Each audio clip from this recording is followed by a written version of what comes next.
దేవుడు మన పక్షమునుండగా మనకు విరోధి ఎవడు?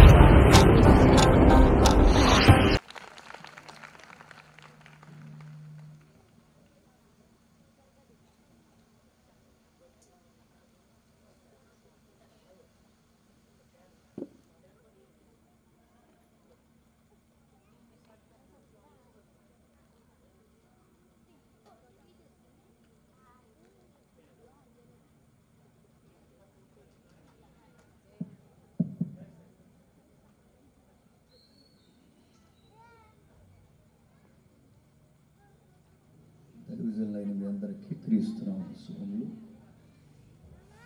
వాక్యం వేయడానికి వచ్చిన ప్రజలైన మీ అందరికీ క్రీస్తునామమున శుభములు. చిన్న ప్రార్థన చేసుకుందామండి. పరలోకమందున్న మా తండ్రి, మొదటి రోజు రెండవ రోజు మీ కుమారుల ద్వారా విలువైన సంగతులు అందించారు. మరికొన్ని సంగతులు మా ద్వారా కూడా మీరు మాట్లాడండి. వచ్చిన వారెవరు శ్రోతలుగా ఉండిపోక వినబడుతున్నది సర్వోన్నతిని మాటను గ్రహించి ఆది కాండం నుంచి తండ్రి ప్రకటన గ్రంథం వరకు మానవుల యొద్ద తండ్రి మీరు కలిగి ఉన్న సంకల్పం ఏంటో కొన్ని సంగతులు మాకు అందించండి. ఈ ప్రేమను చూడగలిగే నేత్రాలు మాకు దయచేయండి. మిమ్మల్ని లేఖనాల్లో నుండి అర్థం చేసుకునే ధన్యత మాకు ఇవ్వండి. తండ్రి, ఈ కష్టము, ఈ ప్రయాస కనీసం ఒక్కరైనా అర్థం చేసుకుంటుంది. సంఘంలోనికి నూతనంగా చేర్చబడడానికి సహాయం అనుగ్రహిస్తారని కోరుతున్నాం. తండ్రి, ఈ సభలు ఎవరైతే కష్టపడ్డారో వారందరి పేర్లు తండ్రి నిజమైన సహకారుల జాబితాలో మీరు జ్ఞాపకం చేసుకుంటారని కోరుతూ క్రీస్తునామమున ప్రార్థన సమర్పిస్తున్నాము తండ్రి. నా వాయిస్ అందరికి క్లియర్గా ఉందా? చివరి వరకు కనబడుతుందా? మోగజైజ్ కనబడుతుందా? లూకా సువార్త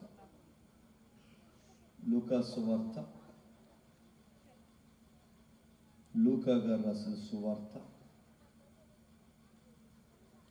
మొదటి అధ్యాయం. లూకా సువార్త మొదటి అధ్యాయం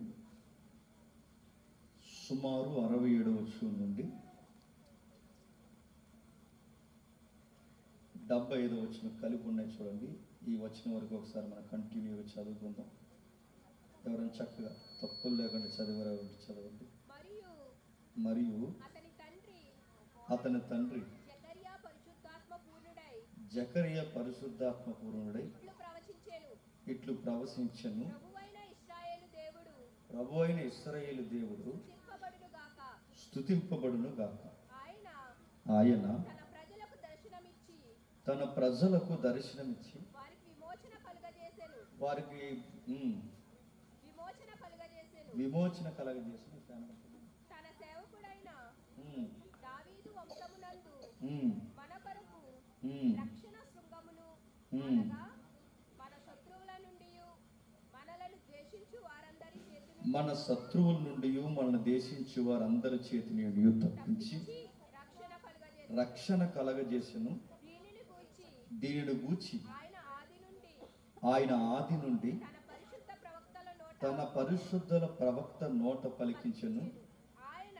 ఆయన మన పితరులను కరుణించుటకు తన పరిశుద్ధ నిబంధనను, అనగా మన తండ్రి అయిన అబ్రహాముతో తాను చేసిన ప్రమాణమును జ్ఞాపకము చేసుకొనుటకును మన శత్రువుల చేతి నుండి విడిపింపబడి మన జీవితకాలం అంతయు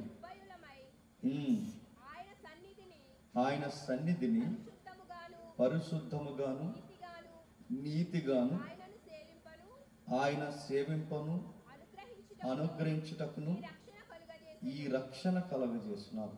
మంచి దయచేసి చదివిన వాక్యం ఏదైతే ఉందో కాస్తంత భావాలు తెలియాలి. అందరి దగ్గర బైబిల్ ఉందా? Very good. చెబుతున్న వాక్యాన్ని అర్థం చేసుకోవడానికి బైబిల్ ఒక విధానం నేర్పించింది. సందర్భానుసారంగా నేర్చుకోవాలి.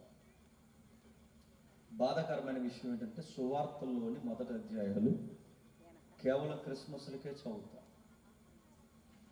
క్రిస్మస్ సీజన్లో ఈ అధ్యాయాల జోలికి వస్తారు, కానీ ఒకవేళ వచ్చినా ఇప్పుడు మనం చదువుకున్న వచనాలు మాత్రం చదువు. క్రిస్మస్లో ఏం చదువుతారు? యేసుక్రీస్తు జననాన్ని గూర్చిన వచనాలు చదువుతారు.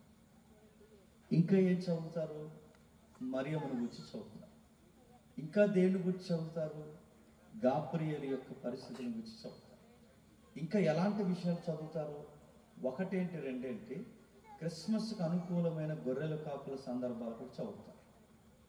ఇన్ని సందర్భాలు చదువుతారు, కానీ జకరియను మాత్రం గాలితో రాస్తారు. సీజనల్గా చదువుతారు.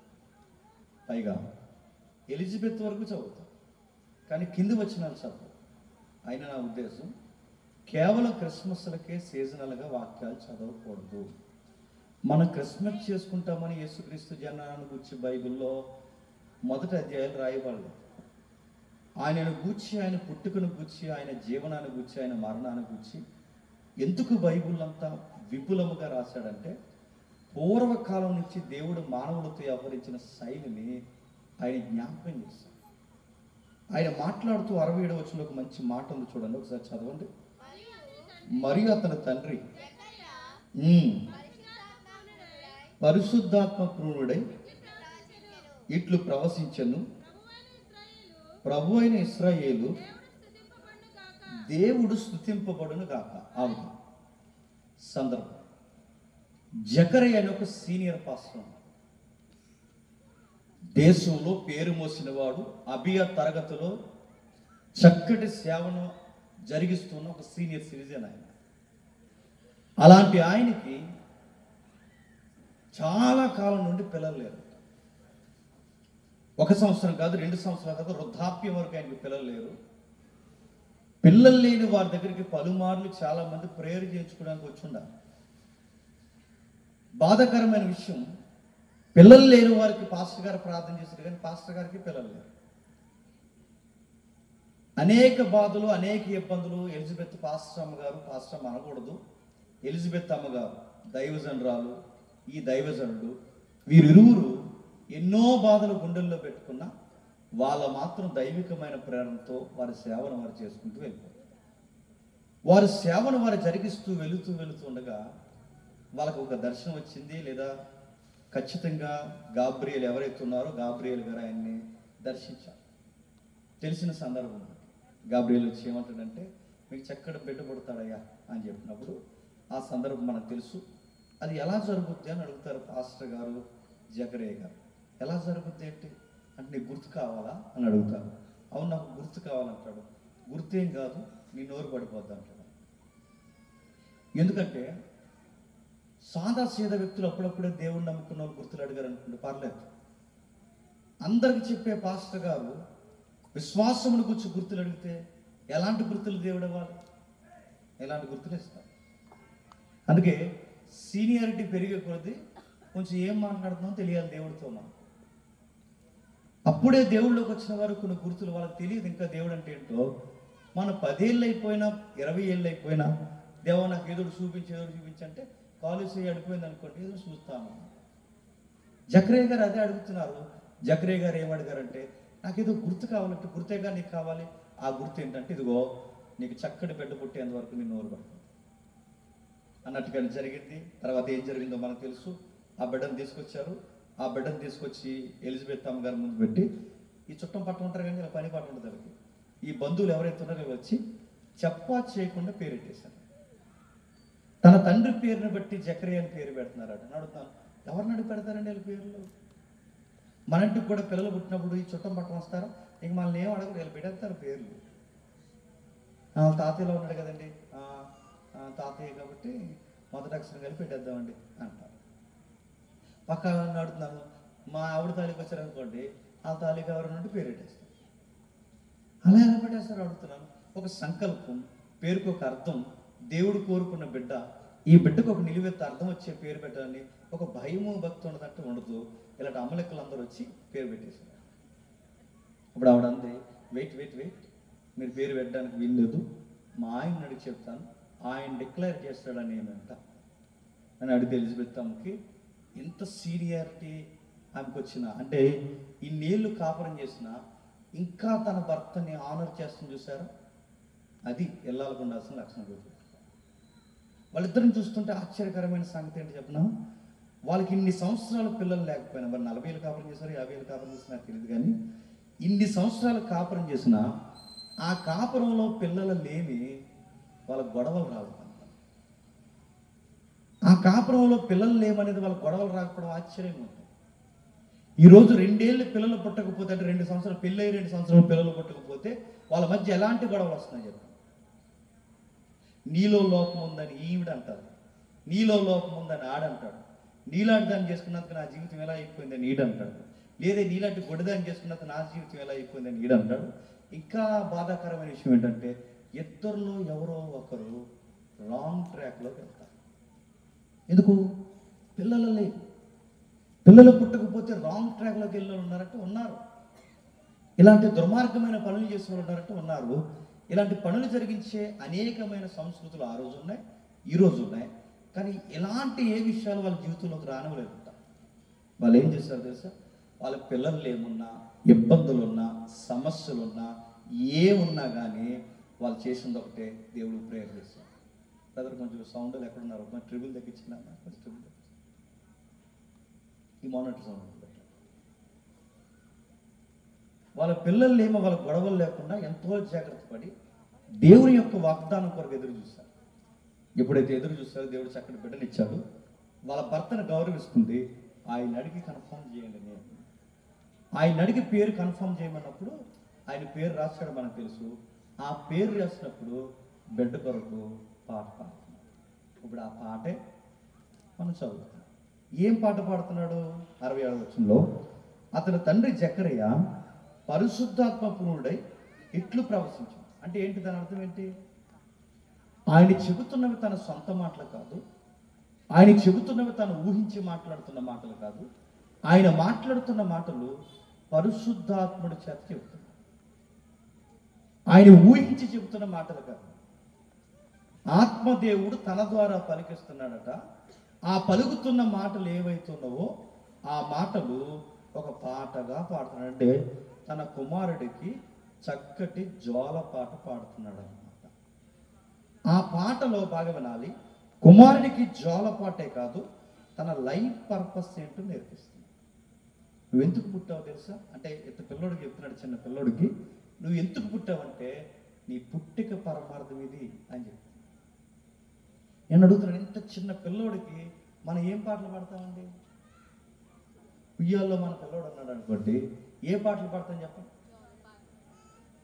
ఒకరు ఏదో అంటారు, కొంతమంది ఉంటారు, వాళ్ళు ఏం మాట్లాడతారో తెలియదు.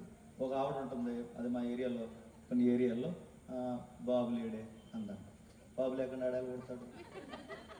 ఇంకొక ఆవిడ అందంట, అమ్మ లేదంటే, అమ్మ లేకుండా ఆడు ఎక్కడ అని ఆడుతున్నాడు, ఆకాశం నుంచి రాలుతాడా అంటే మనకి మళ్ళీ చూడండి, మనకు కనీసం బుజ్జగించడం కూడా రావట్లేదు. అంటే ఏం మాట్లాడుతున్నాం, ఏ పాట పాడుతున్నాం, ఆ స్టేజ్లో ఆ పిల్లోడితో వాళ్ళ నాన్న వ్యవహరిస్తున్న శైలి ఏం చెప్తున్నా అది నాన్నకే కాదు, ఎంటైర్ సొసైటీకి ఒక మెసేజ్ ఇస్తున్నాడు. మనం కేవలం పాటే కనుకుంటాం. నో నో నో నో, అది పాటే కాదు, పురాతనమైన దైవిక చరిత్ర తెర మీదకి తెస్తాడు. ఏ చరిత్రను తెర మీదకి తెస్తున్నాడు? ప్రభు అయిన ఇశ్రాయేలు దేవుడు స్తుతింపబడును గాక, ఆయన తన ప్రజలకు దర్శనమిచ్చాడు, వారికి విమోచన కలగజేశాడు. తన సేవకుడైన దావీదు వంశస్థుల కొరకు, మన కొరకు రక్షణ శృంగమును అనగా మన శత్రువుల నుండి మన దేశించి వారందరి చేతి నుండి తప్పించి రక్షణ కలగజేశాడు. ఏం కలగజేశాడు జకరియా అంటే, నాకు అర్థమవుతుంది, మీకు అర్థమవుతుందో లేదో. ఈరోజు జాగ్రత్త వినండి, నాకు అర్థమవుతుంది, మీకు అర్థమవుతుందో లేదో. సమకాలీన ప్రజానికమా, ప్రజలారా, నాకు అర్థమవుతుంది, మీకు అర్థమవుతుందో లేదో.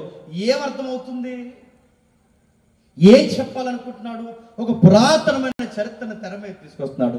ఏ పురాతనమైన చరిత్ర? బైబుల్ పురాతనమైన వాగ్దానాలని తెర మీదకి తీసుకొస్తున్నాడు. చాలా జాగ్రత్తగా వినండి. బైబిల్ లేని ఎవరైనా సిగ్గులేని ఉంటే ఇక్కడ ఆ పక్కవారి బైబిల్ చూడండి. ఎందుకంటే పెద్ద ఫ్యాషన్ షోలోకి వచ్చినట్టు వస్తున్నారు ఈ మధ్య. కళ్యాణ మండపాలకు వచ్చినట్టు, చాలామంది ఇంకా ముఖ్యంగా మగవాళ్ళకి చెప్తున్నాను, వీళ్ళకి బైబిల్ ఉండవు, చేతిలో సిగరెట్లు కాల్చే బ్యాచ్ అనుకుంటాను. వీళ్ళకి బైబిల్ ఉండి అలా తిరుగుతుంటారని అడుగుతున్నాను. బైబిల్ ఉండాలి. క్రిస్టియానిటీ డిగ్నిటీ ఏంటంటే మన చేతుల్లో బైబిల్ ఉండాలి. నేను చెబుతున్న విషయాలు మీకు పట్టాన్ని అర్థం కావాలి అంటే నేను ఏం చెప్తానో కాస్త బైబిల్ చూడాలి. అందుకే చెప్పే నా చేతుల్లో బైబిల్ ఎందుకు పెట్టాడంటే నేను ఒళ్ళు దగ్గర పెట్టుకుని చెప్తానని. వినే మీ చేతుల్లో బైబిల్ ఎందుకు పెట్టాడంటే చెప్పండి, నెక్స్ట్ వర్డ్ చెప్పండి. అది అందుకే నేను ఏం చెప్తానో కాస్త జాగ్రత్తగా చూస్తూ వినండి. జకరియా గారు అంటారు, దేవుడు తన ఇశ్రాయేలు ప్రజల్ని జ్ఞాపకం చేసుకున్నాడు. ఈ పదం వాడుతున్నాడంటే జ్ఞాపకం చేసుకోవడం ఏంటి, వదిలేశాడా? జ్ఞాపకం చేసుకోవడం ఏంటి, పక్కన పెట్టాడా? జ్ఞాపకం చేసుకోవడం ఏంటి, ఆ పదాన్ని ఎందుకు ఉపయోగిస్తాడు? అవును, అప్పటికి 400 సంవత్సరాల నుంచి ఇశ్రాయేలుతో దేవుడు మాట్లాడడం మానేశాడు. ఎక్కడి నుండి ఎక్కడికి 400 సంవత్సరాలు? కాస్త బైబిల్ బ్రీఫ్. ఎక్కడి నుండి ఎక్కడి వరకు? మలాకి నుండి యేసు ప్రభు పుట్టే వరకు. బాగా వెళ్ళండి. మలాకి నుండి యేసు ప్రభు వారు పుట్టే వరకు లేదా మత్తయి వరకు ఈ మధ్యకాలం ఎంత అంటే 400 సంవత్సరాలు. సుమారు 400 సంవత్సరాలు దేవుడు ఎప్పుడైతే మాట్లాడడం మానేశాడో ప్రజలలో గుసగుసలు స్టార్ట్ అయ్యాయి. దేవుడు ఇశ్రాయేలుతో మాట్లాడడం మానేశాడు. ప్రవక్తలు లేరు, నీతిమంతులు లేరు, దర్శనాలు అనుగ్రహించి కలలు కానీ మనకి చక్కటి భవిష్యత్తును అందించే దీర్ఘదర్శులు లేరు. యాజకులున్న అంతంత మాత్రమే జరిగిస్తున్నారు. ఆ యాజకులకు పూర్తిగా ధర్మశాస్త్రము తెలియదు, వాళ్ళకి రాజకీయాలు పిచ్చి తప్ప వాళ్ళకి వాక్యము, ప్రజల ఉద్దేశాలు, దేవుని యొక్క చిత్తం ఏంటో వాళ్ళకి అర్థం కాదు. 400 సంవత్సరాల విపరీతమైన మతాలకి అడ్డా అయిపోయింది ఇశ్రాయేలు దేశం. జాతకి వినండి, కొంతసేపు మీకు ఏం అర్థం అవుతుంది, ఇది ఏది చెప్తున్నాడు అనుకుంటారు. మీకు అర్థమైనా అర్థమైపోయినా అర్థమైనట్టే చూడండి. అరగంట తర్వాత అన్నీ అర్థం. 400 సంవత్సరాలు ఏమొచ్చింది? విప్లవాలు లేచిపోయారు. దేవుని వాక్కు ఎక్కడైతే అందదో మనుషుల వాక్కు ఎక్కువ వినబడుతుంది. దేవుని వాక్కు ఎక్కడైతే ఎక్కువ వినబడదో మనుషుల ఉద్దేశాలు తెర మీదకి వస్తాయి. మనుషుల ఉద్దేశాలు ఎప్పుడైతే తెర మీదకి వచ్చాయో కొన్ని గుంపులు ఫామ్ అవుతాయి. గుంపులు ఫామ్ అవుతే ఏమవుతాయి? అవి పెద్ద మతాలు అవుతాయి.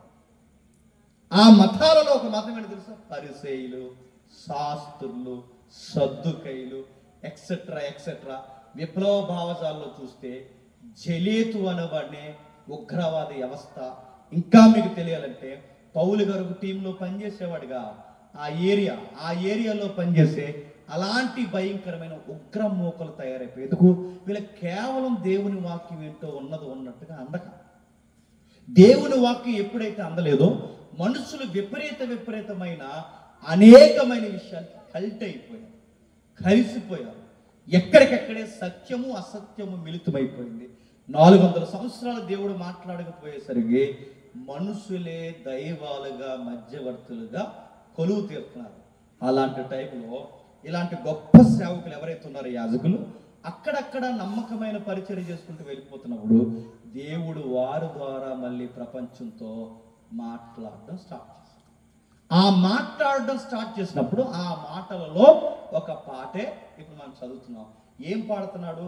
దేవుడేమి ఇశ్రాయేలుని వదిలేదు, దేవుడేమి ఇశ్రాయేలు ప్రజల్ని తన ప్రజలను పక్కన పెట్టలేదు, తన ప్రజలకు దర్శనమిచ్చాడు, విమోచన కలగజేశాడు.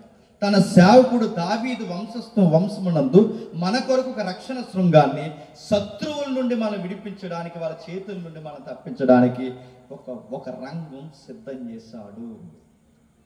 నాకు కనబడుతుంది, జకరియా అయిన నేను నాకు కనబడుతుంది, నా కళ్ళ ముందు 2 అద్భుతాలు. ఆ 2 అద్భుతాల కన్నా గొప్ప అద్భుతం మరొకటి నాకు కనబడుతుంది. ఏమి నీ కళ్ళ ముందు ఆ 2 అద్భుతాలు ఏం కనబడుతున్నాయి? ఒకటి, వయసు అయిపోయిన పెద్ద ఆవిడ. ఎవరు? ఎలిజబెత్ అమ్మ. వయసు అయిపోయిన పెద్ద ఆవిడ వృద్ధాప్యంలో గర్భవతి అవడం అంటే ఎంత వింత. గర్భం ఉరిగిపోయిన ఒక స్త్రీ ఇక పిల్లలు పుట్టదనుకునే స్టేజ్లో, అలాంటి టైంలో ఆమె ప్రెగ్నెంట్ ఏంటి? వింత.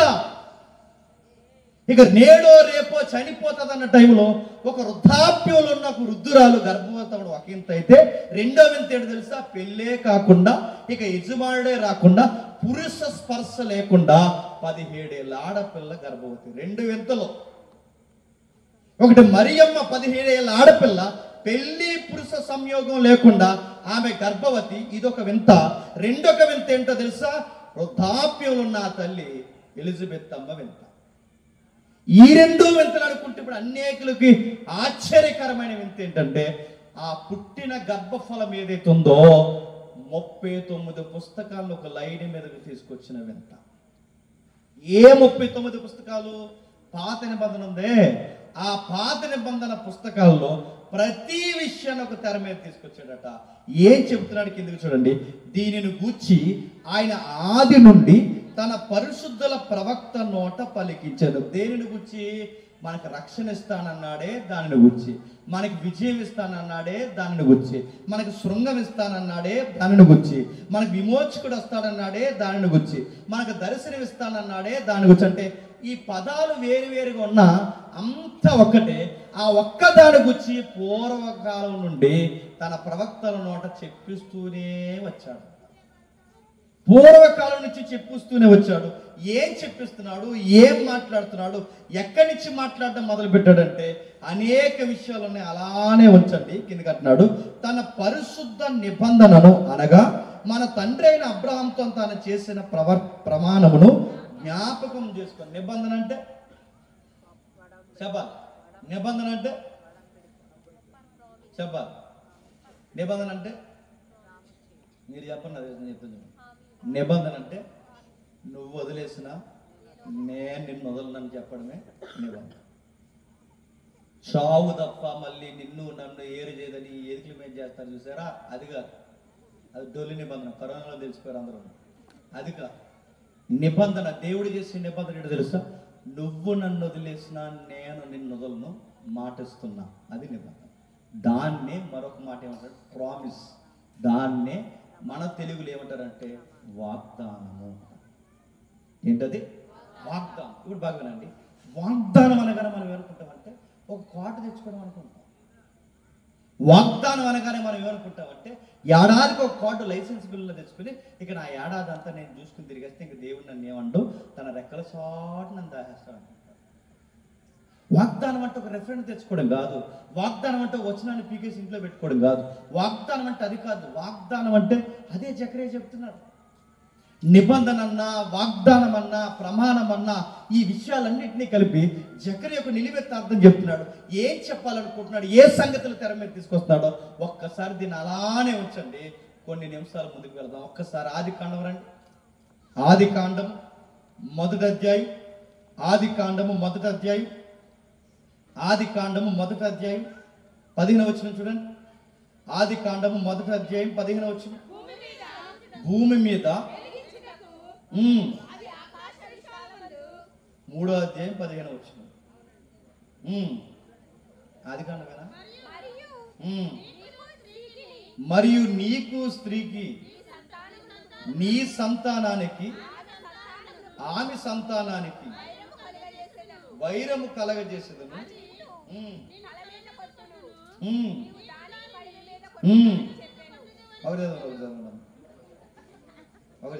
నేను చదువుతున్నా చూడండి.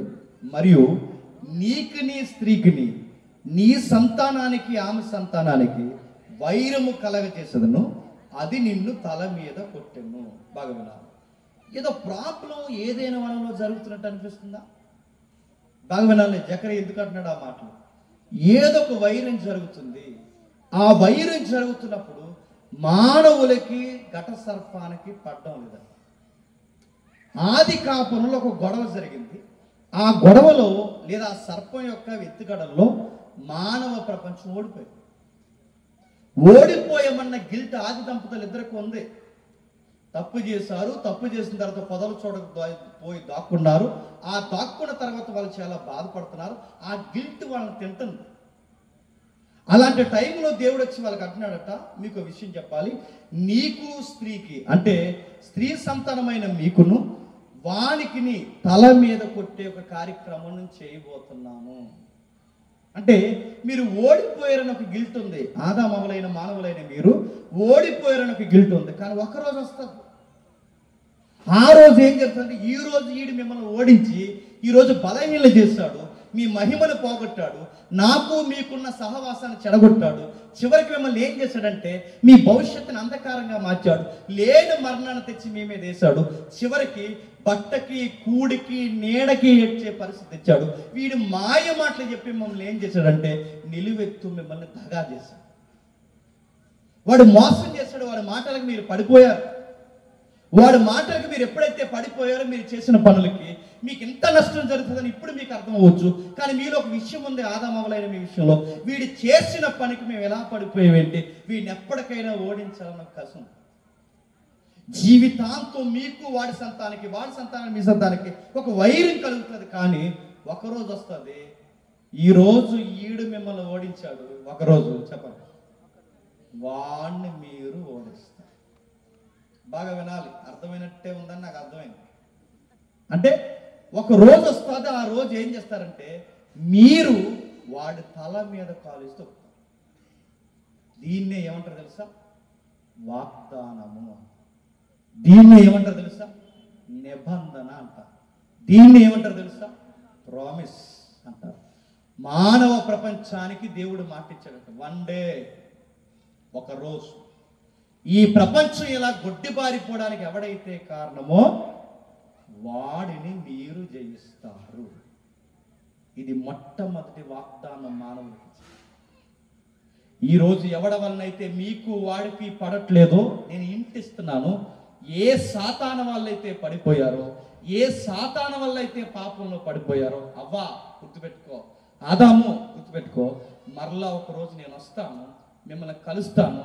ఆ రోజు నేను ఏం చేస్తానంటే వాడిని ఓడించే కార్యక్రమం మీ చేతులతోనే చేయిస్తాను. ఇది మొదటి వాగ్దానం. రెండో రెఫరెన్స్ తీని కొంచెం జాగ్రత్తగా అలా దాటుకుని వస్తే నోవహు అనే ఒక వ్యక్తి మనకు కనబడు. నోవహు దగ్గర దేవుడు ఇలా అంటాడు, ఇలా రా, ఆకాశం వైపు చూడు. చూస్తే ఏం కనబడింది? ఒక ధనుసు కనబడింది. ఆ రంగుల ధనుసు ఎప్పుడైతే కనబడిందో దేవుడు అంటాడు, ఇదే సైన్. ఆ గుర్తుని బట్టి నీకు చెప్తున్నాను, మరలా మిమ్మల్ని నేను శిక్షించు. ఆ మాటలు అర్థమవుతున్నాయి. మొదటి వాగ్దానం ఏంటంటే ఒకరోజు ఈ పాపంలో పడేసిన సాతానుగాడిని మీరు ఓడిస్తారు. రెండవ వాగ్దానం ఏంటంటే ఇక మరలా ఈ జలప్రలయం చేత మిమ్మల్ని ఎప్పుడు ఇలాగ నేను మొదటి వాగ్దానం ఏమో ఓడిస్తారని, రెండో వాగ్దానం ఏమో గుర్తుపెట్టుకోండి, రెండో వాగ్దానం ఏమో ఇంకెప్పటికీ మేము ఇలా జలముల చేత ముంచాను, అంటే మీకు ఏమీ కాదు, ఒక గ్యారంటీ నేను ఇస్తున్నాను. ఇది రెండో వాగ్దానం. మరి మూడో వాగ్దానం ఏంటి? అలా దాటుకుని వస్తే అబ్రహాము అని ఒక వ్యక్తి మనకు కనబడుతుంది. అబ్రహాముకి దేవుడు మాట ఇచ్చాడు, ఏమని? నీ సంతానం ద్వారా ఈ ప్రపంచాన్ని చెప్పండి ఆశీర్వదిస్తాను అన్నాడు. మరలా నీ సంతానం ద్వారా ఈ ప్రపంచాన్ని ఆశీర్వదించడమే కాదు, నీ సంతానాన్ని విస్తరింపజేస్తాను అని. మళ్ళీ ప్రశ్న, అబ్రహాము సంతానం అంటే ఎవరు చెప్పాలి? అబ్రహాము సంతానం అంటే ఎవరు? ఇశ్రాయేలీలా? కాదు, చాలా మంది ఇశ్రాయేలు అనుకుంటారు. అబ్రహాము సంతానం ఇశ్రాయేలీలు అయితే నీ సంతానాన్ని ఇసుక రేణువులంత విస్తారముగాను, ఆకాశ నక్షత్రాలంత విస్తారముగాను నేను విస్తరింపజేస్తానన్నాడు. ఇప్పుడు గమనించండి, ప్రపంచంలో అత్యధిక జనాభా కలిగిన 2 దేశాల పేర్లు చెప్పండి. అది చెప్పండి. ఫస్ట్ ప్లేస్ మంది అనుకుంటే ఇప్పుడు నేను అడుగుతున్నాను, సెకండ్ కేటగిరీ వాళ్ళు వెళ్ళింది అడుగుతున్నాను. ప్రపంచంలో అతిపెద్ద జనాభా కలిగింది భారతదేశము, 2 మన పక్క దేశం చైనా. ఇప్పుడు దేవుడు వాగ్దానం ప్రకారం నీ సంతానాన్ని ఇసుక రేణువులంతా చేస్తానన్నాడంటే ఇజ్రాయేల్ దేశం ఫస్ట్ ప్లేస్లో ఉందా? చిన్న దేశాల్లో ఒక చిన్న దేశం ఉండిపోయింది. అంటే ఇప్పుడు మీకు ఏమర్థమవుతుంది? లాజిక్ ఉపయోగిస్తే ఈ వాగ్దానం ఇశ్రాయేల్ ప్రజల కొరకు కాదు, ఈ వాగ్దానం ఇశ్రాయేల్ ప్రజల కొరకు అయితే చైనా ఇండియా కన్నా ఎవరి జనాభా ఎక్కువ ఉండాలి చెప్పండి? ఇశ్రాయేల్ జనాభా ఎక్కువ ఉండాలి. కాబట్టి ఈ జనాభా ఎక్కువ లేరంటే ఆ వాగ్దానంలో ఇండైరెక్ట్ గా ఏదో ఆన్సర్ ఉంది. ఏం ఆన్సర్ ఉంది? ఏదైనా తోటలో అవ్వమ్మకు చెప్తున్నప్పుడు నీ సంతానం ద్వారా ఒకరోజు సాతాను గాని జయిస్తానని ఇండైరెక్ట్ ఇంటి ఎలాగైతే ఇచ్చాడో, మరలా ఈ ప్రపంచాన్ని నేను ఏమి చేయనని నోవహుకి ఒక వాగ్దానం ఎలాగైతే ఇచ్చాడో, అబ్రహాముకు కూడా దేవుడు వాగ్దానం ఇచ్చాడట, నీ సంతానం ద్వారా ఈ ప్రపంచాన్ని ఆశీర్వదిస్తాను, నీ సంతానాన్ని విస్తరింపచేస్తాను. అంటే ఒక్కొక్క తరంలో బాగుండాలి, ఒక్కొక్క తరంలో ఒక వ్యక్తిని నిలబెట్టుకోవడం, జనరేషన్ బై జనరేషన్, అంటే తరం వెనకాల తరం ఒక వ్యక్తిని లేపడం, ఆ వ్యక్తికి మాట్లాడడం, ఆ మాటను పట్టుకుని బతకమని చెప్పడం, దాని కొరకు ఎదురు చూడడం అని ఒక భరోసా ఇవ్వడం. ఆ మాట నేడైనా జరగచ్చు, రేపైనా జరగచ్చు, ఏదో రోజు జరుగుద్ది, అప్పటి వరకు ఈ జనరేషన్ మీరు ప్రకటిస్తూ తిరగండి అని చెప్పడం, ఆ తరానికి ఆ వాగ్దానం ధైర్యంగా ఇవ్వడం, మళ్ళీ ఇంకో తరం వచ్చేసరికి మరొక తరానికి వాగ్దానం, ఇలా ఎన్నో వాగ్దానాలు సుమారు ఆది కాండం నుండి మలాకి వరకు సుమారు 39 పుస్తకాల్లో పలు వాగ్దానాలు దేవుడు ఇచ్చాడు. అర్థమవుతుందో లేదు? ఈ వాగ్దానాలన్నీ మైండ్లో పెట్టుకుని పాట పాడుతున్నాడు ఎవరు? జకరియా. దేవుడు మర్చిపోలేదు. ఎప్పుడు విషయాలు మర్చిపోలేదు? నువ్వు మీ ముత్తాత పేరు మర్చిపోయావు, మీ తాత పేరు మర్చిపోయావు, నీ పేరు కూడా రేపు పొద్దున 100 ఏళ్ళు గడిస్తే మర్చిపోతారు, కానీ మనం మర్చిపోతాం. కానీ ఎప్పుడు ఆదాము, ఎప్పుడు అవ్వ, ఎప్పుడు ఏదైనా తోట కాపురం, ఎప్పుడు నోవహు, ఎప్పుడు అబ్రహాము, అప్పుడు ఇచ్చిన మాటలు కూడా దేవుడు ఇంకా జ్ఞాపకం పెట్టుకున్నాడు. అవి జ్ఞాపకం పెట్టుకోవడమే కాదు, అవి నెరవేరాయని ఈ తరానికి మన కళ్ళకి చూపిస్తున్నాడు. అంటే జకరియా ప్రవచనాలన్నీ నెరవేరిపోయాయి, ఇవి నెరవేరుతున్నాయని కన్ఫర్మ్ చేస్తున్నాడట ఆ పాటలు. అంటే ఇప్పుడు ఈ వాగ్దానాలన్నీ తన కొడుక్కి వినబడేలాగా ఒక్కసారిగా తెర మీద తీసుకొస్తాడు.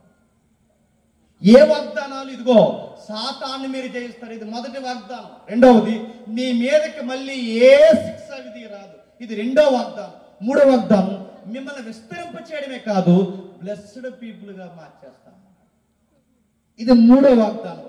ఇంకా ఏ వాగ్దానం ఇచ్చాడు? దావీదు సందర్భం మీకు తెలుసు, నేను రెఫరెన్స్ తీయట్లేదు. దావీదు సందర్భం ఇలా అంటాడు దేవుడు. దావీదు ఏమంటాడంటే, డోంట్ వరీ డేవిడ్, నీ బిడ్డ చనిపోయాడు, నువ్వేమి ఆడొద్దు, నీకు ఒక విషయం చెప్తున్నాను గుర్తుపెట్టుకో దావీదు. నీకు ఏ విషయం చెప్తున్నానంటే, నీ సింహాసనం మీద ఎప్పటికీ ఆరిపోని ఒక దీపం ఉంటుంది. దావీదు సింహాసనం నిత్యము స్థిరపరిచే బాధ్యత నాది. నా కొరకు నీ కొరకు ఏలబోవాడు ఒకడు వస్తాడు, అతడు నీ కుమారుడు అని అనబడతాడు, కానీ పక్క అతడు నీ కుమారుడు కాదు, నా కుమారుడు. ఒకరోజు కింగ్ నీ నుంచి బయలుదేరతాడు. ఇది మరొక బ్లెస్సింగ్, గుర్తుపెట్టు. అంటే ఒక్కొక్క తరానికి ఒక్కొక్క ప్రామిస్ ఇస్తున్నాడు. మనమేం ప్రామిస్ అనుకుంటాం? మన ప్రామిస్ ఏంటి చెప్పినా? మన ప్రామిస్ అంటే మన వాగ్దానాలు అనగానే మనకు అలవాటు అయిపోయిన వాగ్దానాలు ఏంటంటే, నీ పిండి పిసుకు తొట్టి చెప్పండి, నీ బుడ్డులో నూనె తరగదు కాకతారు. ఇది ప్రామిస్ కాదు. మళ్ళీ ఇది ప్రామిస్ కాదు. లంచాలు అలవాడిపోయిన ఎవరు అంటారు నేను. ఇది ప్రామిస్ కాదు. ప్రామిస్ అంటే ఎలా ఉంటాయి? ప్రామిస్ అంటే ఎలా ఉంటుంది చూడండి. ఒకరోజు మీరు సాతాను చేస్తారు, మాటిస్తున్నా, ఇది ప్రామిస్. మీరు మర్చిపోయిన నేను మర్చిపోయిన ఆ కార్యం నీ పిల్లల చేత అయినా చేస్తాను, ఇది ప్రామిస్. రెండవది, నీ మీద కానీ నీ తరం మీద కానీ విపత్తు రాకుండా నేను చూసుకుంటాను, ఇది వాగ్దానం. నీ పిల్లల్ని నేను విస్తరింపజేయడమే కాదు, అనేక జనాలకి ఆశీర్వాదకరంగా మార్చేస్తాను, ఇది వాగ్దానం, ఇది నిబంధన. ఇప్పుడు దావీదుకి చెప్తున్నాడు, ఇవన్నీ నెరవేర్చడానికి, అంటే ఆదాము దగ్గర నుంచి నోవహు దగ్గర నుంచి అబ్రహాము దగ్గర నుంచి నీ నుండి వీటన్నిటిని ఒక తెర మీదకి తీసుకురావడానికి, ఈ వాగ్దానాలు నెరవేర్చడానికి ఒక కింగ్ రాబోతున్నాడు, గుర్తుపెట్టుకో. అర్థమవుతుందా? అర్థమైనట్టే ఉందా? అర్థమైనట్టే చూడండి. ఎందుకంటే ఇది జోకులు వేయడానికి, జోకులు వేసే వేదిక కాదు, మీ కథలు చెప్పడానికి బుర్రకథ చెప్పే వేదిక కాదు, ఇది వాక్యము మాత్రమే వివరించే వేదిక. మీ గంటలు ఇన్ని గంటలు నమ్మి దేవుడు నా చేతుల్లో పెట్టాడంటే, నేను ఎదవస్సోది చెప్పకుండా వాక్యం మాత్రమే వివరించాను. ఎందుకంటే మిమ్మల్ని అడుగుతాడు లేదో దేవుడు నాకు తెలియదు, కానీ నన్ను అడుగుతుంది, ఏరా జేమ్స్ ఈ గంట ఏం చెప్పారంటే, జకరియా వాక్యం నేను వివరించాను ప్రభు అంటే, వెల్ డన్ మై బాయ్ అన్నారు. వెరీ గుడ్ ప్రభు, ఎంతమందికి అర్థమైందో నాకు తెలియదు, కానీ ఉన్న వాక్యాన్ని ఉన్నట్టుగా వివరించాను. అర్థం కాకపోతే వాళ్ళ ఆత్మలకు వారే చెప్పండి. ఉత్తరవాదులు ప్రభు నేను చెప్పుకునే ధైర్యం ఉండాలి. అందుకే చెప్తున్నాను, మీకు అర్థమైపోయినా చెప్పండి, అర్థమయ్యేలా చూడండి, అర్థమయ్యేలా చెప్పే ప్రయత్నం నేను చేస్తాను. రెండవది. మూడో వాగ్దానం చెప్తున్నాడు, నాలుగో వాగ్దానం చెప్తున్నాడు దావీదుకి, నీ సంతానంలోంచి ఒక రాజుని నేను తీసుకొస్తాను. ఏం చేస్తాడు? శత్రువుల చేతుల నుంచి విడిపిస్తాడు. ఏం చేస్తాడు? జయిస్తాడు. ఏం చేస్తాడు? మిమ్మల్ని ఏలుతున్నా బానిసలుగా చేసిన ఆ శత్రువు ఎవడైతున్నాడో ఆ రాజు చేతుల నుంచి అతగాడు విడిపిస్తాడు. ఇంకా ఏం చేస్తాడంటే మరో వాగ్దానం, జాగ్రత్తగా మరొక వాగ్దానం. యెరెమీయా గ్రంథం తీయండి ఒకసారి, 31వ అధ్యాయం. యెరెమీయా గ్రంథం 31వ అధ్యాయం. యెరెమీయా గ్రంథం 31వ అధ్యాయం మొదటి వచనం చూడండి. క్షమించండి, 31వ వచనం. యెరెమీయా గ్రంథం 31వ అధ్యాయం 31వ వచనం. ఆ కాలము నేను ఇశ్రాయేలు వంశస్థులందరికీ దేవుడినయుందును, వారు నాకు ప్రజలయుందురు. యెహోవా ఎలాగూ సెలవిచ్చుచున్నాడు, ఖడ్గమును తప్పించుకొనిన వారు.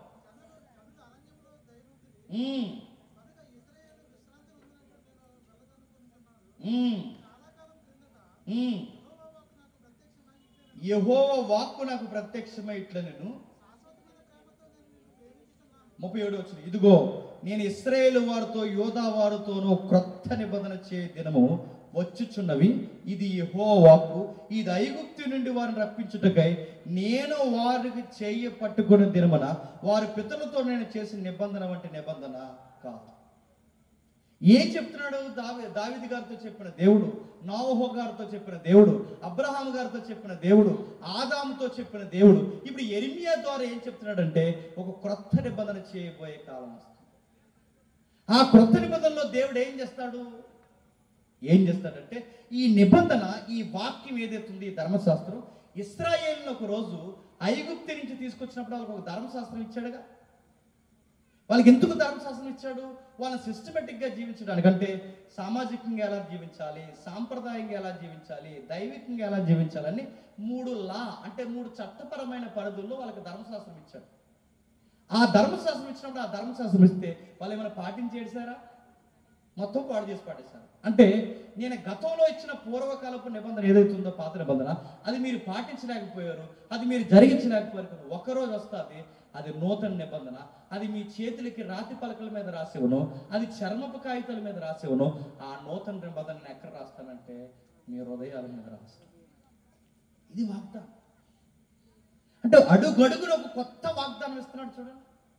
ఏదైనా తోటలో ఏమన్నాడంటే సాతానే జయిస్తానన్నారు, ఇదొక వాగ్దానం. నోవహు కాలం వచ్చేసరికి మరలా ఇలా శిక్షించినాడు, ఇదొక వాగ్దానం. అబ్రహాము కాలం వచ్చేసరికి దేవుడు అన్నాడు, నీ సంతానాన్ని విస్తరింప చేయడమే కాదు, నీ సంతానాన్ని దీవెనకరంగా మార్చేస్తా అన్నాడు, ఇదొక వాగ్దానం. ఇప్పుడు మరలా ఒక వాగ్దానం దావీదు దగ్గరికి వచ్చి, ఒక రాజు వస్తాడు, ఆ రాజు మిమ్మల్ని అందరినీ దీవెనకరంగా పరిపాలిస్తాడు, ఇదొక వాగ్దానం. ఇప్పుడు యెరెమీయాతో చెప్తున్నాడు ఏమనంటే, ఇదిగో ఒక రోజు ఒక కాలం వస్తుంది, ఇక మరలా చదువుకోవడం, పాటించడం, భయపడడం ఇలా కాదు, ప్రతి ఒక్కరికి నా గుండెల్లో వాక్యం ఉంటుంది, నా నిబంధన పలకల మీద కాదు హృదయాల మీద రాస్తాను. ఇప్పుడు చెప్పండి, ఇన్ని వాగ్దానాలు ఉన్నాయి. ఇన్ని వాగ్దానాల్లో దేవుడికి మోసేకిచ్చిన మరొక రమ్యమైన వాగ్దానం ఏమిటంటే, నీ వంటి ప్రవక్తను నీ ప్రజల్లో నేను పుట్టిస్తాను, ఇదొక వాగ్దానం. ఇలాంటి అనేకమైన వాగ్దానాలు ఉంటే ఇప్పుడు ఈ వాగ్దానాలన్నీ మైండ్లో పెట్టుకుని పాట పాడుతున్నాడు. ఎవరు చెప్పండి? జకరియా. ఏమని పాట పాడుతున్నాడు? ఇప్పుడు చదవడం మీకు అర్థమవుద్ది. ఏమని పాట పాడుతున్నాడు? లూకాసు సువార్త 1వ అధ్యాయం 67వ వచనం నుండి. లూకాసు సువార్త 1వ అధ్యాయం 67వ వచనం నుండి. మరియు అతని తండ్రి జకరియా పరిశుద్ధాత్మ పూర్ణుడై ఇట్లు ప్రవచించెను, ప్రభువైన ఇశ్రాయేలు దేవుడు స్తుతింపబడుగాక, ఆయన తన ప్రజలకు దర్శనమిచ్చి వారికి విమోచన కలుగజేసెను, తన సేవకుడైన దావీదు అని చెబుతూ దీన్ని గురించి ఆయన ఆది నుండి తన పరిశుద్ధుల ప్రవక్త నోట పలికించాడు. ఏం పలికించాడు? ఆదాము దగ్గర పలికించాడు, నోవహు దగ్గర పలికించాడు, అబ్రహాం దగ్గర పలికించాడు, చెప్పండి, దావీదు దగ్గర పలికించాడు, యెరెమీయా దగ్గర పలికించాడు, అంతకు ముందు మోసే దగ్గర పలికించాడు. సుమారు 39 పుస్తకాల్లో పలుమార్లు పాత నిబంధనలో దేవుడు అనేకమైన వాగ్దానాలు పలికించాడు. ఇన్ని వాగ్దానాలు ఎలా ఉంటాయి బాగా వినాలి.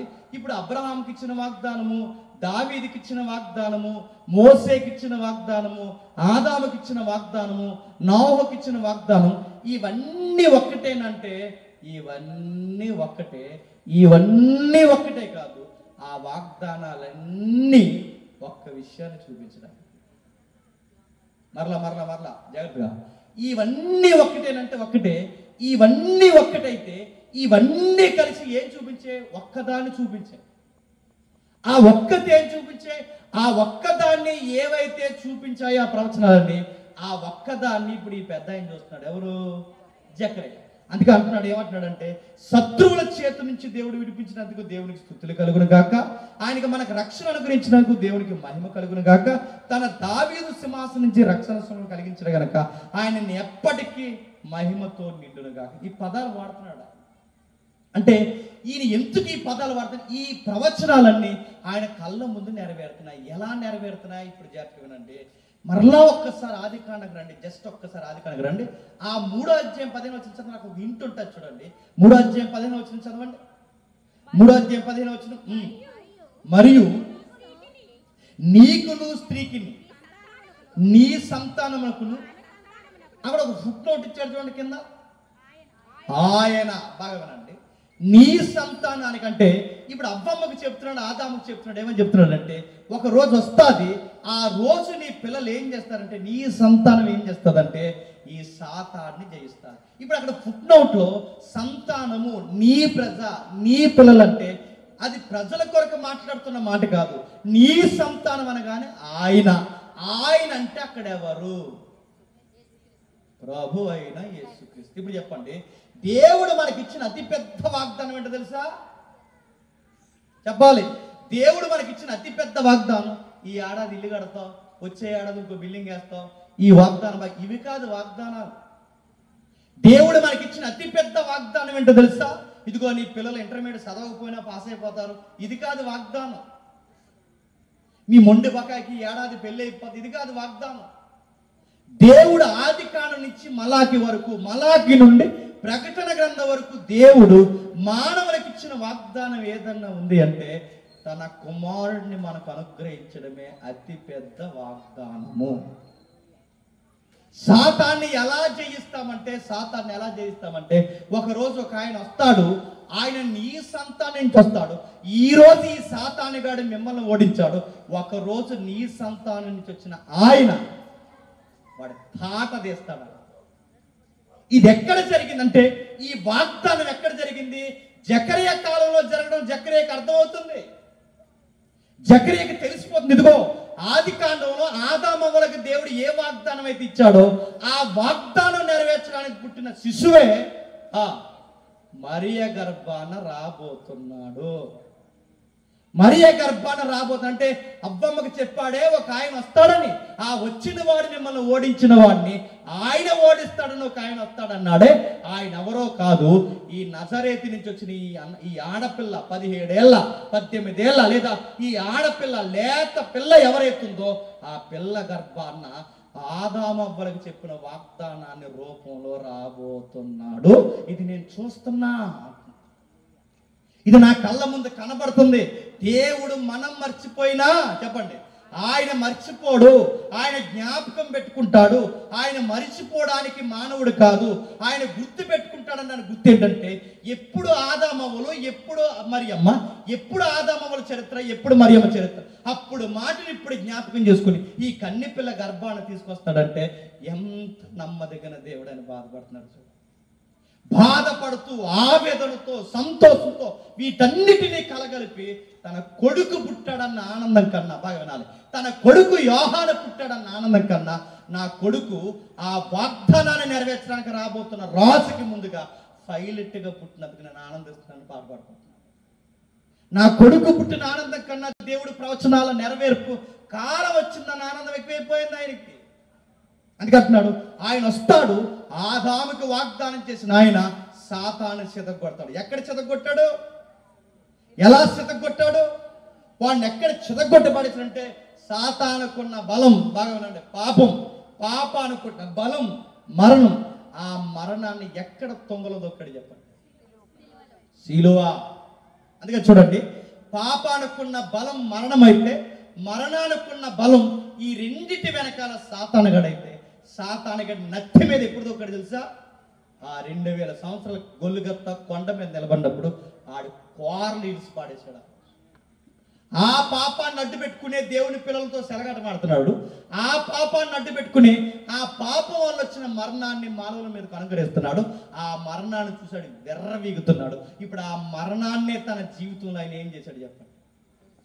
ఆపేశాడు. ఆపేయడమే కాదు, 3వ దినాన తిరిగి లేచాడు. 3వ దినాన తిరిగి లేవడమే కాదు, మరణంతోనే ఒక మాట అన్నాడు, ఇక ఈ మానవుడు నువ్వేమీ చేయలేవు. మరణం మీద విజయాన్ని, మరణం మీద గొప్ప విజయాన్ని, అంటే ఆదాముకిచ్చిన మాటను, అవ్వకిచ్చిన మాటను తన కుమారుని సారూప్యతలు ఎలా నెరవేరుస్తున్నాడో చూడండి. తన కుమారుని సారూప్యతలో నెరవేరుస్తున్నాడు. గొల్గొతా కొండ మీద, కల్వరి గిరి మీద ఆదామవ్వలకిచ్చిన మాటను సాతానుగాన్ని తన శిరస్సు మీద చెతగొట్టాడు. రెండవది, నోవహుకు మాట ఇచ్చాడుగా, ఇక మళ్ళీ నేను ఏమి చేయను. ఆ వాగ్దానం ఏంటి తెలుసా? ధనుస్సు. ధనుసు అంటే మహిమ. మీరు బైబిల్ బాగా చదివితే మీకు అర్థమవుతుంది. దేవుని మహిమ ఎవరు చెప్పండి? క్రీస్తట దేవుని శక్తియు, చెప్పండి, దేవుని జ్ఞానము, దేవుని మహిమై ఉన్నాడు. ఇప్పుడు చెప్పండి, నోవహు కనబడుతున్న ధనుస్సు మహిమ ఏదైతుందో, ఈ మహిమ ఏ మహిమను చూపిస్తుందంటే చెప్పండి? క్రీస్తుని చూపిస్తుంది. ఈ సైడ్ చూస్తే జలప్రలయం రావడం ఎంత వాస్తవమో, నా మహిమైన నా కుమారుని నమ్మితే క్రీస్తు నందున్న వారికి ఇక ఏ శిక్ష విధి లేదు. పనిష్మెంట్ ఇవ్వడం. ఇది బ్లెస్సింగ్ అంటే, ఇది ప్రామిస్ అంటే, ఇది నిబంధన అంటే, దీన్నే ఆర్టికల్ అంటావు, ఏమంటావు అను, ఇది మాట ఇవ్వడం అంటే. దేవుడు మాట ఇచ్చాడు, ఇదిగో నేను సాతాన్ని మీ ద్వారా జయిస్తాను, నా కుమారుని యందు మీరు విశ్వాసం ఉంచండి. సాతాన్ని జయించడమే కాదు, ఆయన యందు విశ్వాసం ఉంచితే నీకు ఏ పనిష్మెంట్ ఏమన్నా, జలప్రలయం కాదు కదా, నీ తల వెంట్రుకు కూడా రాలేవు. తల వెంట్రుకు కాదు కదా, ఇదిగో కనీసం నీ ప్రాణము సమస్యలు అన్నాడు. అంటే దేవుడు తన బిడ్డ ఎంత వాగ్దానం చేస్తున్నాడు చూడండి. ఆ రోజు వాగ్దానానికి నిలువెత్తు రూపం నోవహు. దీన్ని బట్టి నీకు ఏమీ చేయనన్నమాట. ఇప్పుడు బాగా వినండి, జలప్రలయమైన, తుఫాన్ వచ్చిన, ప్రమాదాలు వచ్చిన, పంచభూతాలు మిక్కటమైన యాంత్రముతో లయమైపోయిన, ఇక మాకు ఏమీ జరగదనడానికి గ్యారంటీ ఏంటంటే ఆ రోమపత్రిక 8వ అధ్యాయం మొదటి వచనం ఉంటుంది, క్రీస్తునందున్న వారికి ఏ శిక్ష విధి లేదు. క్రీస్తునందున్న వారికి ఏ శిక్ష విధి లేదు. ఇప్పుడు మరలా ఆదాముకు చెప్పిన మాట కల్వరి మీద నెరవేర్చాడు. రెండవది, క్రీస్తునందున్న వారికి ఏ శిక్ష ఉండదన్న భరోసా క్రీస్తుని చూపించాడు. ఇప్పుడు అబ్రహాం నీ సంతానం ద్వారా చెప్పండి, ఈ ప్రపంచాన్ని ఆశీర్వదించడమే కాదు, నీ సంతానాన్ని విస్తరింపజేస్తాను. ఇప్పుడు చెప్పండి, అబ్రహాము సంతానం విస్తరించారంటే చాలా ఎక్కువ ఉండాలి. ఉన్నారా? ఉన్నారు. దేవుడు మనకిచ్చిన అతిపెద్ద భరోసా ఏంటో తెలుసా? మీరెవరు సంతానం అంటే చెప్పండి? అబ్రహాము సంతానం. అబ్రహాము సంతానం అంటే ఇస్మాయిలీలు కాదు. అబ్రహాము సంతానం అంటే ఇశ్రాయేలు కాదు. అబ్రహాము సంతానం అంటే ఎవరు తెలుసా? క్రీస్తుని అబ్రహాము ఎలాగైతే నమ్మాడో, దేవుని వాగ్దానాన్ని అబ్రహాము ఎలాగైతే నమ్మాడో, అబ్రహాములాగే నమ్మేవారు అందరూ ఎవరు సంతానం అవుతారట? అబ్రహాం. అంటే మన ఫాదర్ ఎవరైనా గర్వంగా చెప్పని చెప్తా, సన్ ఆఫ్ అబ్రహాం అని చెప్పి. అబ్రహాము గారు మా తండ్రి, అబ్రహాము గారు మా తండ్రి. అంటే ఇప్పుడు చూడండి, విస్తరింపజేస్తున్నాడు. ఈరోజు సంఘం విస్తరించినంతగా ఏ మతమైనా ఉందా? ప్రపంచంలో అత్యధికంగా యేసుక్రీస్తు వారు నమ్ముకున్న ఒకే ఒక వర్గం పేరు చెప్పండి? క్రైస్తవం. ఈ క్రైస్తవ్యం అంతటికీ మూలం ఏంటంటే ఒప్పుకున్నా ఒప్పుకోకపోయిన అబ్రహాం అని బాగా వినాలి. అబ్రహాము సంతానాన్ని విస్తరింపజేస్తానంటే ఇప్పుడు అబ్రహాము సంతానం విస్తరించింది.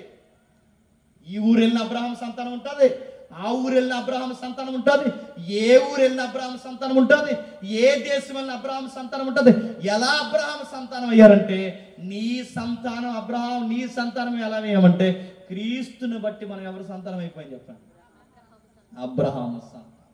ఇప్పుడు చెప్పండి, మనకి ఎంత గొప్ప ఔన్నత్యం ఇచ్చాడంటే, ఒకరోజు ఆయన వస్తాడు, ఆ వచ్చిన వాడు సాతాను గాని చితగొడతాడు.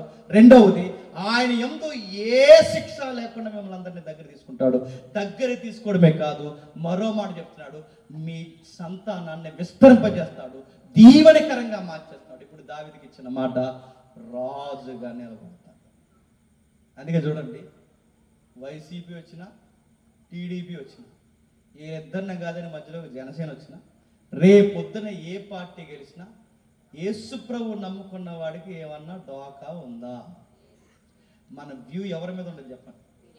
ఆడి గెలిస్తే ఎక్కకపోతే మనం, ఇంకొకటి ఎక్కితే ఎక్కకపోతే మనం, ఎవరు ఏమైపోయినా మన కంగారు ఉన్నది గుర్తుపెట్టి. ఎందుకంటే ఈ అధికారులు పరిపాలించాలన్నా, ఈ ముఖ్యమంత్రులు పరిపాలించాలన్నా, వేల ప్రజలకు అధికారులకు ఉండాలన్నా, వీళ్ళ వెనకాల ఎవరు ఉండాలి చెప్పండి? నజరేయుడైన యేసుడు ఉంటాడు. అందుకే మన రాజు ఎవరంటే ఈయన దావీదు పక్షాన వచ్చిన రాజు శత్రువుల చేతుల నుంచి విడిపిస్తాడు. ఇప్పుడు ప్రశ్న, మన శత్రువు ఎవడు? ఎదురింటి ఎల్లయ్యా, పక్కింటి పొల్లయ్యా, నడుతున్న మన శత్రువు ఎవడు? సాతాను తర్వాతలేండి, ఇంక మాట్లాడతానికి ఏం చెప్తాను. మన శత్రువు ఎవడు? మన శత్రువు ఎవరు చెప్తా? కడపట నశింపొచ్చే శత్రువు మరణం ఉంటుంది బైబిల్లో. మరణమే ఒక శత్రువు. మానవుడికి అతిపెద్ద శత్రువు ఎవరో తెలుసా? మరణం. మరణమే మనకు శత్రువు. మరలా మరణాన్ని కన్నా దాని పేరు పాపం. పాపమే మన శత్రువు. ఇప్పుడు బాగా వినండి, దావీదు గర్భాన్ని వచ్చిన యేసుక్రీస్తు వారు ఎవరైతే ఉన్నారో, ఆ యేసుక్రీస్తు వారు మన శత్రువును ఓడిస్తాడట. అంటే పాపాన్ని ఓడిస్తాడు. వాడిని ఓడించకపోతే ఏమవుతుంది? వాడిని ఓడించకపోతే ఏమవుతుందంటే, పాపమట మానవుల్ని ఏం చేసుకుంటుందంట? బానిసలుగా మార్చు. ప్రభు అయిన యేసుక్రీస్తు వారు పలుమార్లు ప్రసంగం చెప్తున్నప్పుడు ఆయన ప్రసంగంలో పదే పదే ఉటంకించిన మాట ఏంటో తెలుసా? ఆయన ప్రసంగంలో పదే పదే ఉటంకించిన మాట, మీరు పాపానికి చెప్పండి దాసులే ఉండకండి. మీరు పాపానికి దాసులే ఉండకండి. అంటే అందరూ దేనికి దాసులు చెప్పండి? పాపానికి దాసులు. అందుకే చూడండి, ఎంత వాక్యం చెప్పండి, పాపానికి దాసులు. ఎంత వాక్యాన్ని ప్రకటించండి, పాపానికి దాసులుగా వస్తుంది. ప్రభు ఏమన్నాడంటే, మీరు పాపానికి దాసులు కాదు, ఈ రోజు నుంచి నాకు దాసు. మన ప్రభు వచ్చి ఏం చేయించాడంటే పాపాన్ని జయించాడు.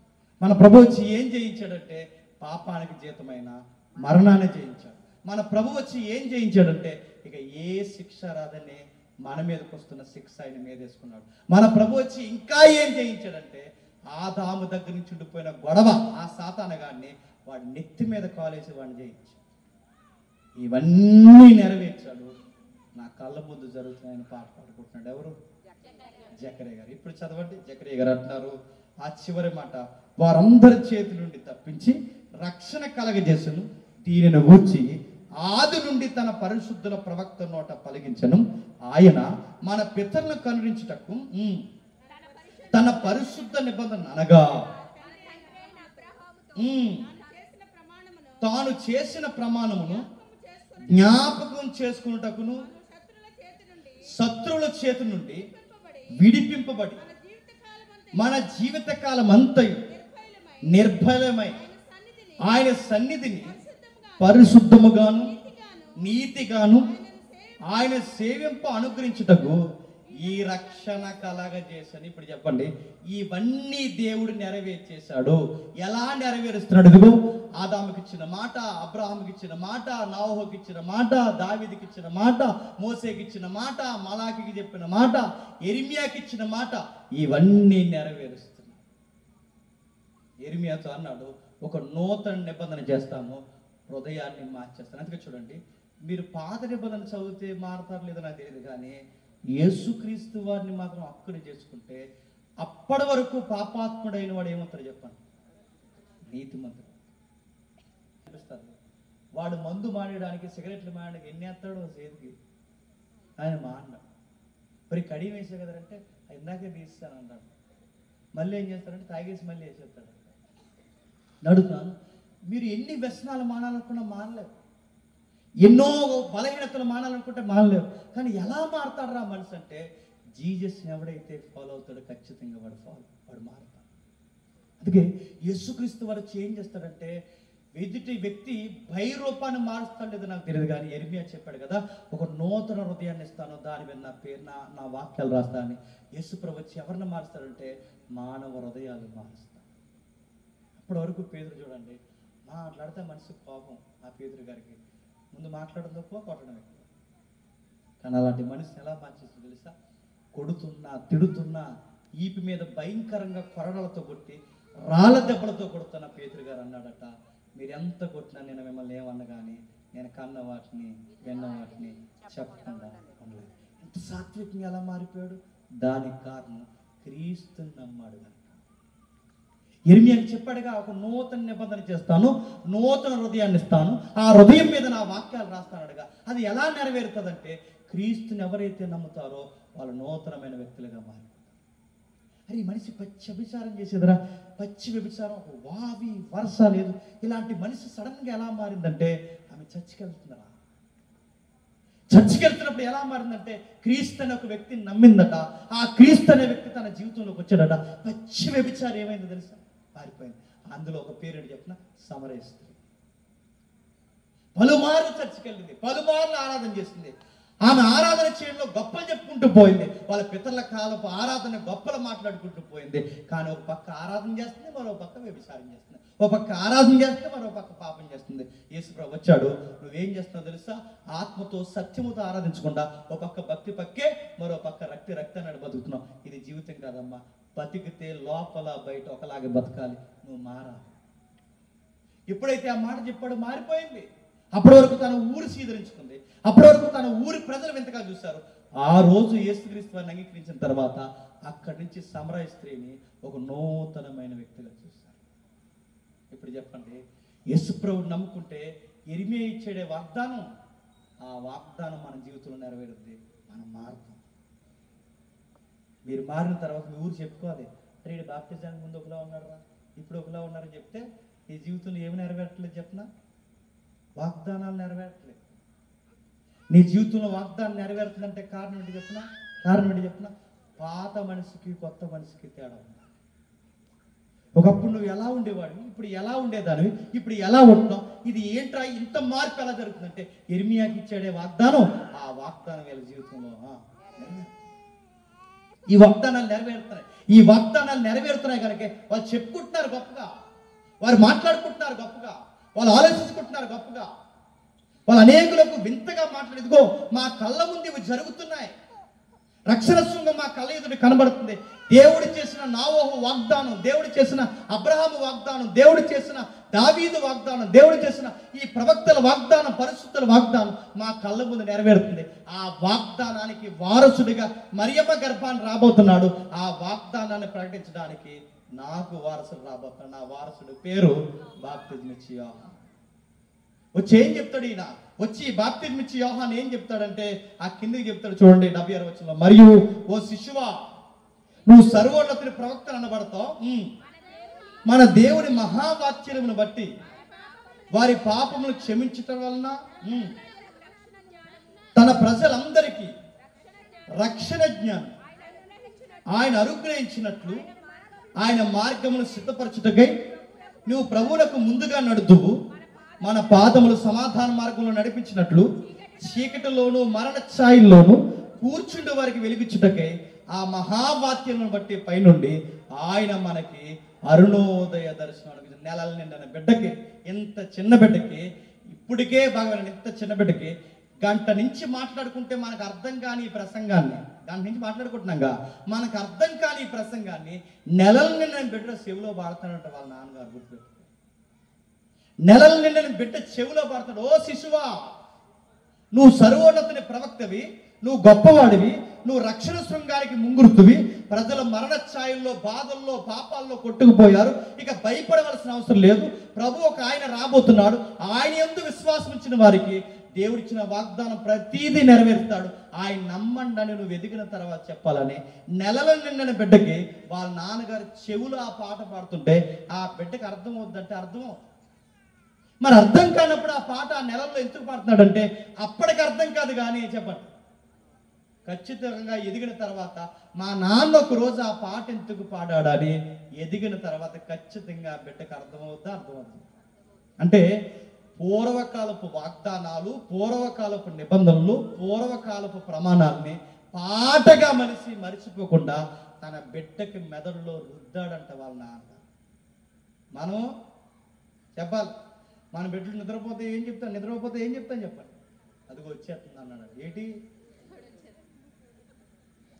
మన బిడ్డలకు ఎలా జాలపాటు పాడాలో తెలియదు, ఏం చేయలేదు తెలియదు. ఈసారి మీకు ఈ రాత్రి మీకు అర్థమైతే కాస్త వాక్యాలు వారికి అర్థమైపోయినా పాడండి. వాడికి భయపడేలాగా లేదా వాడికి భక్తి నేర్పించేలాగా దేవుడు, వాడికి భయపడేలాగా భక్తి నేర్పించేలాగా వాక్యము, ఇలాంటి పదాలు వాళ్ళ దగ్గర వాడండి. వాళ్ళతో ఈ పదాలు ఎక్కువ చెబుతుంటే చూసి మురిసిపోండి. ఎందుకంటే వాళ్ళకి ఇప్పుడు అర్థమవుతేమో కానీ ఒకరోజు ఎదిగిన తర్వాత ఖచ్చితంగా చెప్పండి వాళ్ళకి అర్థం. బాప్టిజం ఇచ్చి యోహానికి చిన్నప్పటి నుంచి నేర్పించేశారు. ఇదిగో దేవుడు తన ప్రవక్తను జ్ఞాపకం చేసుకున్నాడు, పరిశుద్ధుని జ్ఞాపకం చేసుకున్నాడు. నువ్వు ప్రవక్తవి, నువ్వు వచ్చి ఏం చేయాలంటే నీ వెనకాల వస్తున్న రక్షకుడు నువ్వు ప్రకటించాలి. ఎదిగిపోయాడంటే బాప్టిజం ఇచ్చి యోహాను ఆ చివరి వచనంలో శిశువు ఎదిగి ఆత్మయందు బలము పొంది ఇశ్రాయేలుకు ప్రత్యక్షమగు దినం వరకు అరణ్యములో ఉన్నాడు. ఒక్కరోజు బయటకు వచ్చాడు. 30 ఏళ్ళు సుమారు పైబడిన వయసు వరకు అనేకులకు సువార్త చెప్పుకుంటూ అసూలు పాసాడు. ఇప్పుడు చెప్పండి, వాగ్దానం వాగ్దానం వాగ్దానం వాగ్దానం వాగ్దానం అంటున్నారే. ఇప్పుడు ఈ లెసన్ మీకు అర్థమైతే, లేదా నేను చెప్పిన ఈ ప్రసంగం మీకు అర్థమైతే వాగ్దానం అంటే ఏంటి చెప్పండి. దేవుడు తన కుమారుణ్ణి మనకు అనుగ్రహించి చెప్పండి గొప్ప వాగ్దానం. ఆదాముకు చేసిన వాగ్దానం మన జీవితంలో నెరవేర్చడమే చెప్పండి గొప్ప వాగ్దానం. ప్రవక్తలు చేసిన వాగ్దానాలన్నీ మన జీవితంలో ప్రభువును రూపంలో నెరవేర్చుటయే గొప్ప వాగ్దానం. మనమేం వాగ్దానం అనుకుంటున్నాం చెప్పండి. ఈ బైబిల్లో ఒక రెఫరెన్స్ పక్క తీసి అది తెచ్చుకుని ఎదురుగా పెట్టుకుంటే అదే వాగ్దానం అనుకుంటున్నాం. అలాంటి వాగ్దానం అక్కడికి వచ్చింది. ఆ వాగ్దానంలో వచ్చింది వచ్చే ఏడాది గర్భవతి అవుతాను వచ్చింది. ఆడు అవుతాడు వస్తాడు, ఎలా అవుతాడా అడుగుతాను. మగాడు గర్భవతి ఎలా అవుతాడు? అది వాగ్దానాలు కాదు, తింగర రెఫరెన్స్ బయటికి తీసుకోవడం అంటాను నేను.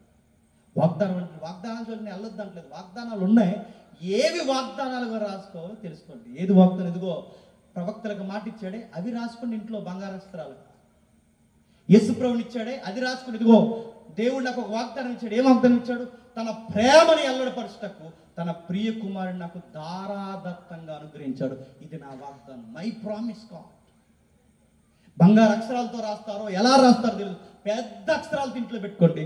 తన కుమారుడిని నాకు అనుగ్రహించాడు, ఇదే నాకు పెద్ద వాగ్దానం.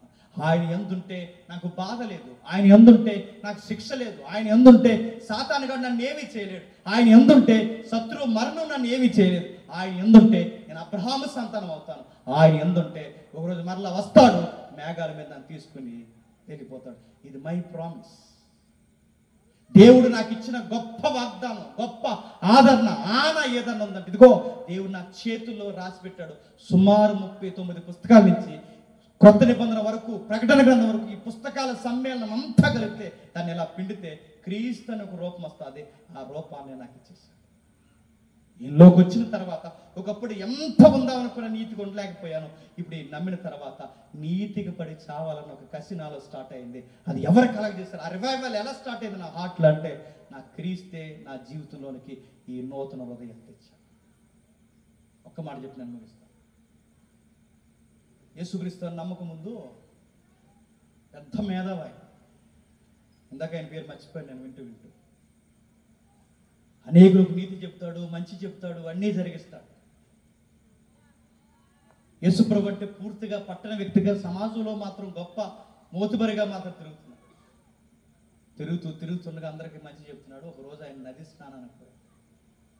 ఆ నది స్నానానికి పోతే ఆయనకు యొమనేజర్ అనే యాటిట్యూడ్, అంటే ఈ స్త్రీలతో పోయి అలవాటు ఉన్నారు. ఆ నది అవతల ఒక ఆవిడ స్నానం చేస్తుంది, నది యువతలు ఈయన స్నానం చేస్తున్నాడు. ఎక్కడి నుంచి ఆవిడ చూశాడు. ఆవిడ చాలా తెల్లగా స్నానం చేస్తున్నాడు, తనకు కనబడింది.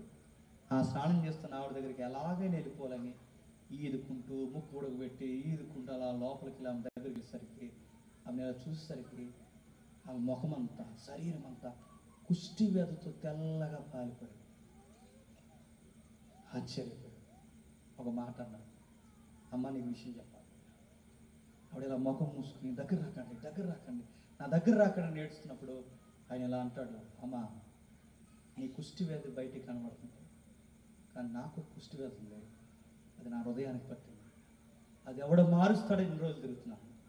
అందమైన అమ్మాయిని నేను అనుభవిద్దామని వచ్చాను, కానీ నీ కుష్టి వ్యాధి బయటకు కనబడుతుంది, నాకు కనబడిన కుష్టి వ్యాధి ఉంది, అది నా హృదయానికి పట్టింది.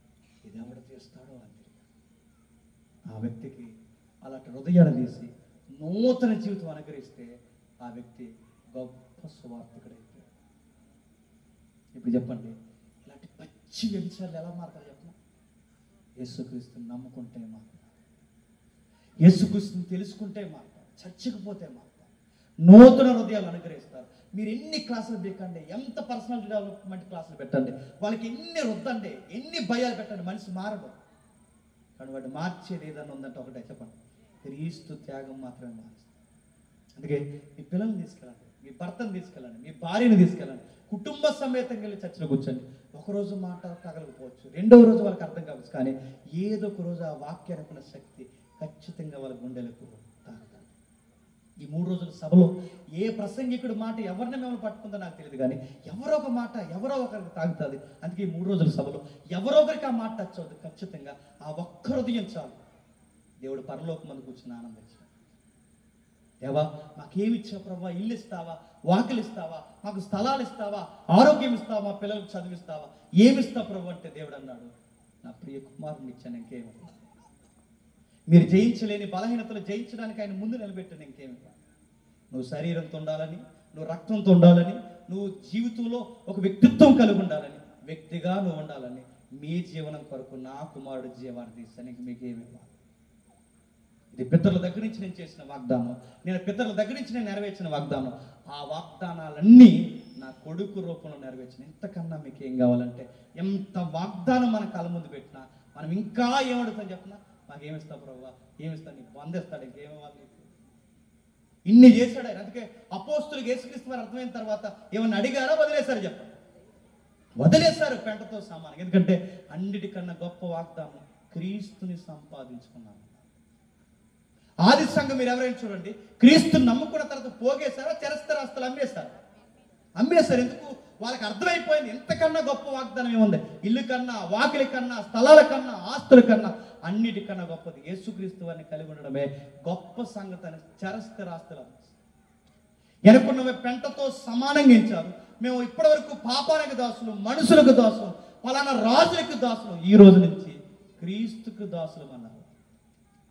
క్రీస్తుని ఎలా నమ్మాలి, ఎలా అర్థం చేసుకోవాలి, క్రీస్తు వాగ్దానాన్ని ఎలా స్వీకరించాలి. ఇప్పుడు ఎవరైనా అడిగితే మీరు చెప్పండి, ఈ ఏడాది దేవుడు మీకు ఏ వాగ్దానం ఇచ్చాడంటే, తన ప్రియ కుమారుడిని మా కొరకు బలిగా ఇచ్చాడు.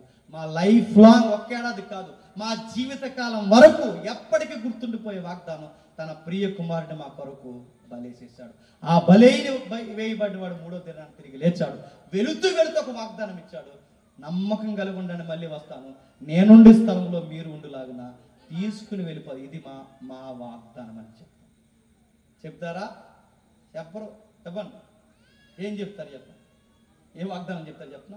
ఆ చిన్న ఆ మొక్కలు ఉంటాయి చూసారు, అది తెచ్చి అవి చూపించి, ఇదేనండి, ఇది ఎప్పుడు నెరవేరుతాయి, ఇది ఆల్రెడీ నెరవేరిపోయింది పాతకాలంలో, ఇది ఎప్పుడు నెరవేరుతుంటే ఆ రిఫరెన్స్ ఎక్కడైతే అక్కడ నెరవేరిపోయింది, ఇక నెరవేరుస్తుంది. అది కాదు, నెరవేరవలసింది తెలుసా, రాకడలో నేను ఎత్తుకుపోవడానికి వస్తున్నాడు, అది నెరవేరుతుంది. రాసి ఆదాము దగ్గర నుంచి ఇప్పటి వరకు ప్రకటన గ్రంథం వరకు ప్రతి విషయాన్ని అనుగ్రహించిన దేవుడు ఒకరోజు మన మధ్యకు రాబోతున్నాడు, మనతో కలిసి జీవించబోతున్నాడు. మనం అందరం కలిసి నిత్యత్వంలో ఆనందించబోతున్నాం. ఆ నజరేయుడైన యేసుని దేవుడు సమృద్ధిగా మీకు అనుగ్రహించును గాక. ఆమేన్, ఆమేన్, ఆమేన్. ప్రార్థన చేసుకుందాం. ప్రేమగల తండ్రి, కృపగల దేవుడు, ఎందరికీ సంగతులు అర్థమయ్యో నాకు తెలియదు తండ్రి. ఈ పురాతనమైన సంగతులు తండ్రి, ఒక వృద్ధుడు చూసి తన కుమారుడు కొరకు ఆయన పాడుకున్న పాట ఎంత వింతైనది. నిజమే తండ్రి, వారి కళ్ళ ఎదుట తండ్రి ప్రభు యొక్క జననాన్ని చూసి వారు పులకించిపోయారు. ఆదాము దగ్గర నుంచి తండ్రి ప్రవక్తల వరకు మీరు అడుగడుగునా చేసిన ప్రతి వాగ్దానం నెరవేరని వారు గమనించారు తండ్రి. ఆ ధన్యకరమైన తండ్రి కార్యంలో మేము కూడా ఉన్నందుకు సంతోషిస్తున్నాం తండ్రి. మా పితరులు ఫలానా ఫలానాను మేము చెప్పుకోం, కానీ మా పితరుడు అబ్రహాం అని చెప్పుకున్న ఒక ధన్యత మాకు ఇచ్చారు. మేము అబ్రహాము సంతానం అని తండ్రి, ఒక ఆనందాన్ని, ఒక భరోసాను మాకు అనుగ్రహించారు తండ్రి. మీ దయాకిరణం చేత మమ్మల్ని ఇలా వాడుకుంటున్నందుకు మీకు స్తుతులు స్తోత్రములు తండ్రి. ఇంతకన్నా గొప్ప దీవెన, ఇంతకన్నా గొప్ప వాగ్దానం, ఇంతకన్నా గొప్ప ప్రమాణము, ఆజ్ఞ, ఆన మాకేముంది తండ్రి. ఇన్ని కళ్ళ ముందు జరిగినా, జరుగుతున్నా, రేపొద్దున మేఘాల మీద రాబోతున్న ఆ వాగ్దానం కూడా జరగబోతున్నా, ఇంకా మాకేమిస్తామని అడుగుతున్నామంటే మీ సంకల్పం బహుశా మాకు అర్థం అవ్వలేదేమో తండ్రి. 66 పుస్తకాల నుంచి ఒక వాక్యం పక్కకి తీసుకుని ఇదే వాగ్దానం అనుకుంటే ఎంత అమాయకత్వం తండ్రి. వద్దని నేను అనడం లేదు కానీ తండ్రి, ఏవి వాగ్దానాలుగా చూడాలో వారికి నేర్పించి ఈ సభ, ఈ కారకులు, దైవజనులు, పెద్దలు తండ్రి, ఈ సభ వెనకాల ప్రత్యక్షంగా పరోక్షంగా పాటుపడిన ప్రతి ఒక్కరిని తండ్రి మీరు ఆశీర్వదించండి తండ్రి. ఎవరైతే ఉన్నారో సంగీతకారులు, గాయకులను, సౌండ్ సిస్టమ్ వారిని, అధ్యక్షుల వారిని, ప్రజలను అందరినీ మీ చేతులకు అప్పగిస్తున్నాం తండ్రి.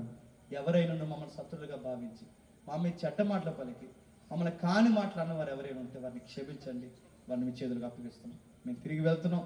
మా రణగుణ ధనుల మధ్య, మా పరిస్థితుల మధ్య ఎల్లకాలము తండ్రి మాతో ఉంటారని కోరుతూ మీ పరిచర్యలో మమ్మల్ని వాడుకుంటారని అర్థిస్తూ క్రీస్తున్నామని ప్రార్థన సమర్పిస్తున్నాం తండ్రి. ఆమేన్, ఆమేన్.